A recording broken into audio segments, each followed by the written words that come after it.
Il-kumpanija farmaceutika MGC Pharmaceuticals li taħdem ukoll fil-qasam tal-kannabis mediċinali ibbenefikat minn skema ta' aktar minn 3 miljun euro offruta mill-Malta Enterprise biex bekk Malta issa mistennija sservi bħala l-bażi Ewropew tal-manifattura għal din il-kumpanija. L-iskema se tgħin il-kumpanija ġeddet ruħha u testendi l-faċilità ta' riċerka klinika li tinkludi faċilità li timmanifattura trattament kontra l-fjammazzjoni li toħloq il-COVID-19. Id-direttur Niġerjali u l-kofundatur tal-kumpanija Robbie Zomer stqar li issa MGC Pharmaceuticals ingħatat l-opportunità tistabbilixxi ħabb Ewropea f'pajjiżna għal prodott kontra l-infjammazzjoni.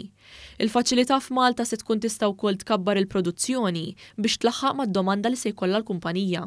Zomer saħaq li l-kumpanija tinsab kommessa li tgħin tibni industrija responsabbli u vijabbli sabiex tkun tappoġġ f'dan is-suq relattivament ġdid f'pajjiżna.